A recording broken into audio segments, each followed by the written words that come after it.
حضرت مریم سلام اللہ علیہا کا ذکر ہے کہ ان کے پاس فرشتہ آیا اور فرشتے نے آ کے کہا کہ میں آپ کو بیٹے کی بشارت دینے آیا ہوں۔ کہنے لگی میرے پاس کیسے بیٹا آئے گا، مجھے تو کسی مرد نے چھوا ہی نہیں۔ تو فرمایا رب ایسے ہی کرتا ہے جب وہ کسی کام کا ارادہ فرما لیتا ہے۔ تو حضرت مریم کے ہاں اللہ تبارک و تعالیٰ نے حضرت عیسیٰ علیہ السلام کی ولادت فرمائی۔ حضرت عیسیٰ بغیر باپ کے پیدا ہوئے اور حضرت آدم علیہ السلام غیر ماں باپ کے پیدا ہوئے، تو یہ اللہ کی قدرت کی نشانی ہے۔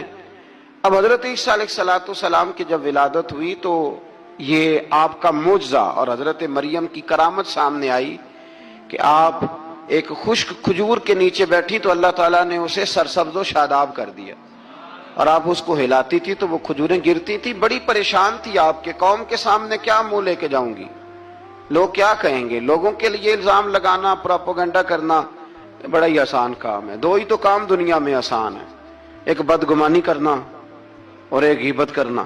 حضرت مریم سلام اللہ علیہا جب وہ بیٹا لے کے گئی ان کے پاس تو انہوں نے کہا یہ کہاں سے آ گیا؟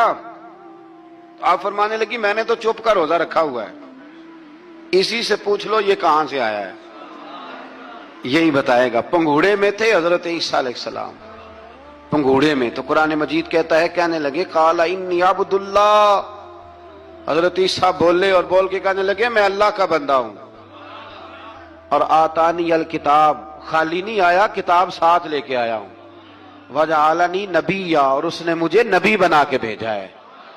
تو حضرت عیسیٰ علیہ السلام پنگھوڑے میں ہیں تو کلام فرما رہے ہیں، اپنے نبی ہونے کا اعلان فرما رہے ہیں۔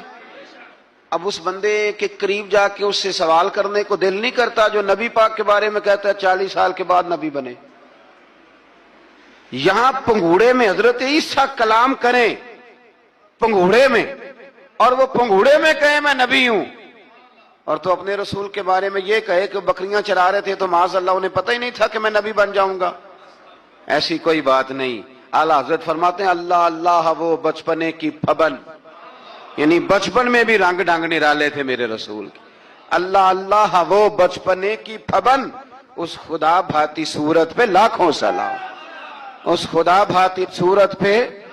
اور مرحوم اعظم چشتی نے بھی ایک جملہ بڑا خوبصورت کہا، اس نے کہا تیری حیات پاک کا ہر لمحہ پیغمبر لگے، تیری حیات پاک کا ہر لمحہ پیغمبر لگے۔